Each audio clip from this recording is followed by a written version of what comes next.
সৃষ্টি চিরকল্যাণকর, অর্ধেক তার করিয়াছে নারী, অর্ধেক তার নর। কাজী নজরুল ইসলাম যথার্থই বলেছিলেন, সৃষ্টির আদি লগ্ন থেকে শুরু করে বর্তমান একবিংশ শতকের বিশ্বায়নের যুগেও নারী তার শ্রেষ্ঠত্বের স্বাক্ষর রেখেছে বহু ক্ষেত্রে। নারী একাধারে দেবী, মাতা, কন্যা, ভগ্নী অথবা প্রেয়সী।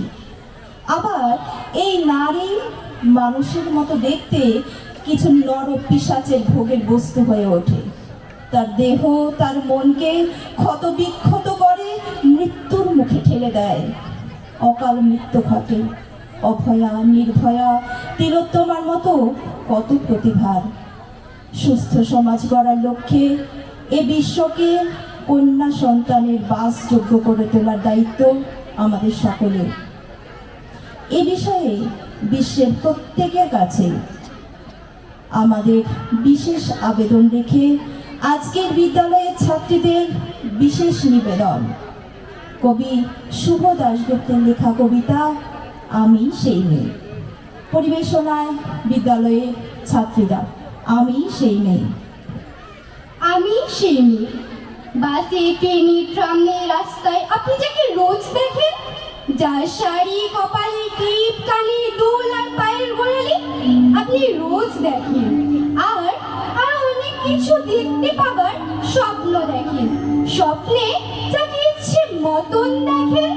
আমি সেই মেয়ে, বিহারের প্রত্যন্ত গ্রামে দিনের আলোয় যাচ্ছে আমার আপনার ধর্মে নিষিদ্ধ, আর রাতের গভীরে যাকে বস্তি থেকে তুলে আনতে পাইক পরকান্দাজ পাঠান আপনি, আর সুসজ্জিত বিছানায় যার জন্য অপেক্ষায় অধীর হয়ে আপনার রাজকীয় লাভপট্ট।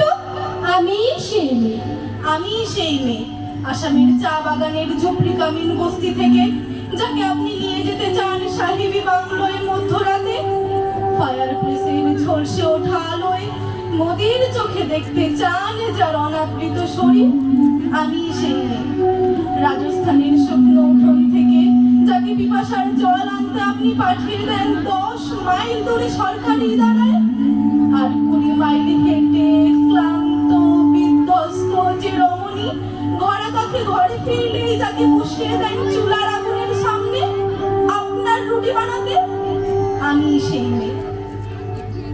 আমি সেই মেয়ে, যাকে নিয়ে আপনি মগ্ন হতে চান গঙ্গার ধারে, কিংবা ভিক্টোরিয়ার সবুজে, কিংবা সিনেমা হলের নীল অন্ধকারে, যার চোখে আপনি এঁকে দিতে চান ঝুটা স্বপ্নের কাজল আর ফুরিয়ে যাওয়া সিগারেটের প্যাকেটের মতো, যাকে পথের পাশে ছুঁড়ে ফেলে আপনার ফুল সাজানো গাড়ি শুভ বিবাহ সুসম্পন্ন করতে ছুটে যায় শহরের পথে।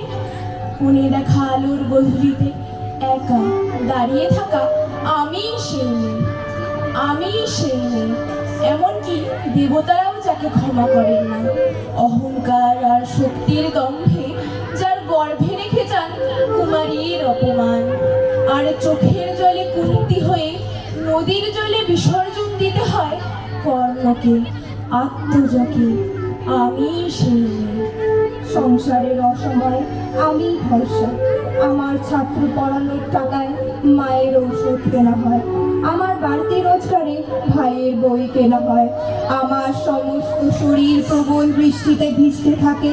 কালো আকাশ মাথায় নিয়ে আমি ছাতা হয়ে থাকি। ছাতার নিচে সুখে বাজে সংসার। আপনি, হ্যাঁ হ্যাঁ আপনি, আপনারা আমার জন্য অনেক করেছেন। সাহিত্যে, কাব্যে, শাস্ত্রে, লোকাচারে মা বলে পুজো করেছেন। প্রকৃতি বলে আদিক্ষেতা করেছেন। আর শহরগঞ্জে কানাগলিতে ঠোঁটে রং মাখিয়ে কুপি হাতে দাঁড় করিয়েও দিয়েছেন। হ্যাঁ, আমি সেই মেয়ে। একদিন হয়তো একদিন হয়তো অন্য কোনো একদিন আমার সমস্ত মিথ্যে পোশাক ছুঁড়ে ফেলে দিয়ে আমি হয়ে উঠবো সেই অসামান্যা। খোলা চুল মেঘের মতো ঢাকবে আমার খোলা পিঠ, দু চোখে জ্বলবে ভীষণ আগুন, কপাল টিকলে বেরোবে ভয়ঙ্কর তেজরশ্মি, হাতে জ্বলছে উঠবে সেই খড়গ, দু পায়ের উপরে বেজে উঠবে নরদুন্দুবি, নৃশংস হাসিতে ভরে উঠবে আকাশ। দেবতারা আতঙ্কে স্তব্ধ হয়ে বলতে থাকবে মহামেঘ প্রভাং ঘোরাং মুক্তকে সিং চতুর্ভুজাং কালী দাবানলের মতো আমি এগোতে থাকবো, আর আমার এগিয়ে যাবার পথের দুপাশে মুন্ডহীন অসংখ্য দেহ ছটফট করতে থাকবে। সভ্যতার দেহ, প্রগতির দেহ, উন্নতির দেহ, সমাজের দেহ। হয়তো আমি সেই নারী, হয়তো বা